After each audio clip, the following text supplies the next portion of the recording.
आज्ञा परिचय देवे। अमर विश्वास सामाजिक कर्मी केन्द्रापड़ा। आम खबर पाइलु बड़पाड़ गोटे बाली खदान चली कि पोल पाखु मात्र 50 मीटर दूर में कि सरकारी नियम अच्छी 500 मीटर दूर रहा कथा टेंडर है तुलसीपुर में किंतु बाली खदान चलती पोल निकट लुणा नदी पोल निकट में कौन कहे हजार हजार कोटी टंकार राजस्व हानि हो देखो ये सब केन्द्रापड़ा स्काम हो सबुठ बड़ स्काम हो जो बाली खदान बाली सैरात निलाम केवे 8-10 वर्ष तले ठीक ना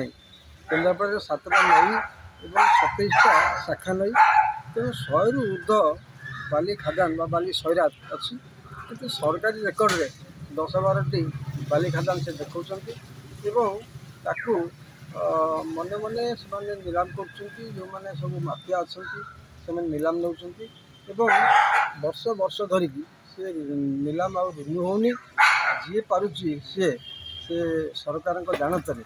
जे बाली उठाऊँ चोराचारण कर केवल केन्द्रापड़ा एरिया नुहे बाहर राज्य को एवं विदेश को बालीचारण हबार घटना जना पड़ा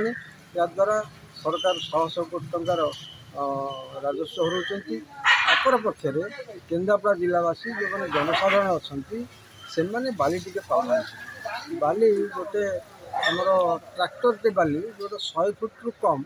ताकू प्राय 2000 टंकार बिक्री कर इंदिरा आवास नौ अति गरीब लोक से बाली किणु वंचित हो अपर पक्षर दैनिक 100 ट्रिप बाली विभिन्न खदान चोराचारण हो तुलसीपुर कथा कहते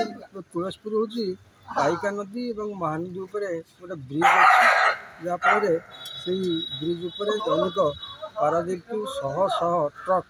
बड़ बड़ मालबुआ गाड़ी यातायात करे पोल पाखु बाली खदान करी बाली नि जाए लुणा नदी रे अच्छी खदानटा बड़पाड़ गड़ा बड़पाड़ गड़ा जो अच्छी लुणा नदी उपर गोटे पोल अच्छी एवं से पोल दे पारादीप को 100 ट्रक दैनिक जावासवा करे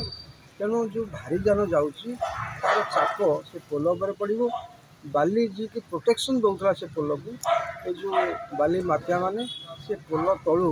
बाली उठे नौ जहाँफल से पोलटी बर्तमान विपद अवस्था रोचे सरकार एप्रति दृष्टि देवे जो मैंने बेआईन भाव में सेठार बाली चारण कर विरुद्ध पदक्षेप ने।